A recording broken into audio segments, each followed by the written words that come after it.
मित्रों, सभी को यह ज्ञात है कि मृत्यु जीवन का सबसे बड़ा सत्य है, जिसे इस पूरी दुनिया में कोई झुठला नहीं सकता। सनातन धर्म में ऐसा कहा जाता है कि जिस मनुष्य की मृत्यु होती है उसकी आत्मा स्वर्गलोक या फिर नरकलोक जाती है।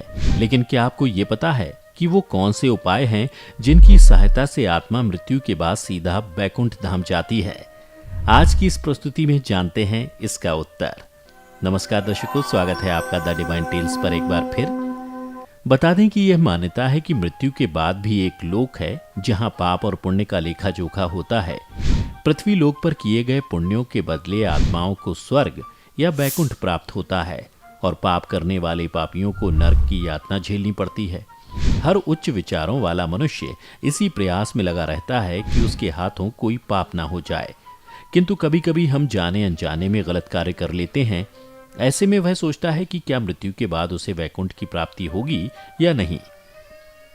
लेकिन मित्रों, उससे पहले आपको बता दें कि आखिर वैकुंठ धाम है कहां। सनातन धर्म में बताया गया है कि कैलाश पर महादेव, ब्रह्मलोक में ब्रह्मदेव का वास है। उसी तरह श्री हरि यानी भगवान विष्णु का निवास वैकुंठ को कहा जाता है। बता दें कि वैकुंठ लोक की स्थिति 3 जगह बताई गई है: धरती पर, समुद्र में और स्वर्ग के ऊपर। प्रभु श्री कृष्ण के बाद इसे गोलोक भी कहने लगे।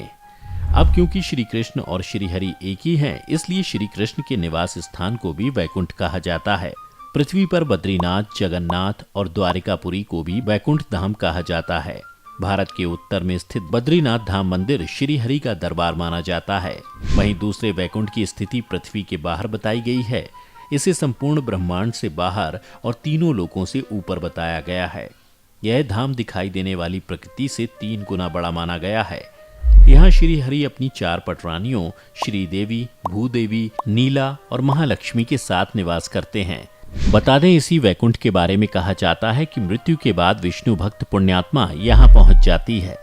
इसके अलावा श्री कृष्ण ने द्वारका के बाद एक तरफ नगर बसाया था जिसे वैकुंठ कहा जाता था। कुछ इतिहासकारों के अनुसार अरावली की पहाड़ी श्रृंखला पर यह वैकुंठ बसाया गया था, जहां मनुष्य नहीं सिर्फ साधक ही रहते थे। मित्रों, ऐसा माना जाता है कि वैकुंठ में आत्मा कुछ काल के लिए सुख को प्राप्त करती है, परंतु सुख भोगने के बाद उसे पुनः मृत्यु लोक में आना होता है। इस जगह को स्वर्ग से ऊपर बताया गया है। चलिए अब आपको बता दें कि मृत्यु के समय कैसे इन उपायों से वैकुंठ जाती है आत्मा। इस बारे में गरुड़ पुराण में कई ऐसे उपाय बताए गए हैं जिन्हें अगर कोई मनुष्य किसी के मृत्यु के समय अपनाए तो यमदेव उस मरते हुए मनुष्य की आत्मा को दंड नहीं देते हैं तथा उसकी मृत्यु भी काफी शांति से होती है।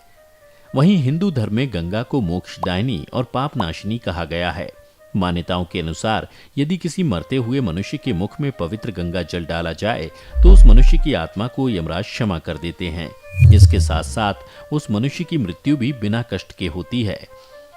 बता दें कि श्रीमद् भगवत गीता में श्री कृष्ण ने कई ऐसी बातें धनुर्धर अर्जुन से कही हैं जो मृत्यु और जीवन से जुड़ी हैं। गरुड़ पुराण में उल्लेख है कि यदि मृत्यु के समय किसी मनुष्य को गीता के श्लोक सुनाए जाएं तो उसकी मृत्यु काफी शांति भरी होती है। साथ ही ऐसे व्यक्ति को मृत्यु के उपरांत यमराज के दंड को नहीं झेलना पड़ता। इसके साथ ही तुलसी भी श्री हरि को बहुत प्रिय है। यही कारण है कि इसे हरिप्रिया भी कहा जाता है। पुराण के अनुसार अगर किसी मरते हुए व्यक्ति के मुख में तुलसी का एक पत्ता रख दिया जाए तो उसे प्राण त्यागने में कोई पीड़ा नहीं होती। यदि कोई मृत्यु के करीब पहुंचते हुए परमात्मा के नाम का जाप करता रहता है तो उसे भी मृत्यु के देवता के सजा का सामना नहीं करना पड़ता। साथ ही भगवान नारायण उसे अपने श्री चरणों में स्थान देते हैं। और तो और रोगी के गले में रुचि के मुताबिक तुलसी या फिर रुद्राक्ष की माला पहना दें। माथे पर रोजाना चंदन और गोपी चंदन का तिलक लगाएं।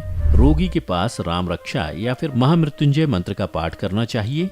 एकदम अंतिम समय आ जाने पर पवित्र श्री हरि नामक की विपुल ध्वनि करें। जब लगे कि आत्मा शरीर का साथ छोड़ने वाली है तब उसे गंगा जल से स्नान कराएं और मुंह में भी गंगा जल डालें। ऐसा करने से मनुष्य को प्राण त्यागने में कम पीड़ा होती है। इतना ही नहीं, रोगी की जगह को आखिरी समय में पवित्र धूप, धुएं, कर्पूर से सुगंधित रखें। इसके साथ ही उसे सुबह शाम कर्पूर या घी के दीपक की ज्योति उसे दिखाएं। यदि आप समर्थ हो तो उसके द्वारा उसके भगवत स्वरूप की मूर्ति की पूजा अर्चना भी करवाएं। और तो और अगर मनुष्य परमात्मा के साकार रूप का प्रेमी हो तो उसको अपने ईश्वर विष्णु, राम, कृष्ण, शिव, दुर्गा, गणेश जी किसी के भी चित्र का सतत दर्शन करवाते रहें। अगर मनुष्य निराकार रूप का उपासक हो तो आत्मा ब्रह्म के तत्वों के बारे में जानकारी दे सकते हैं। तो मित्रों, आपने जाना कि मृत्यु के समय इन उपायों से वैकुंठ जाती है आत्मा, और वैकुंठ धाम कहाँ है।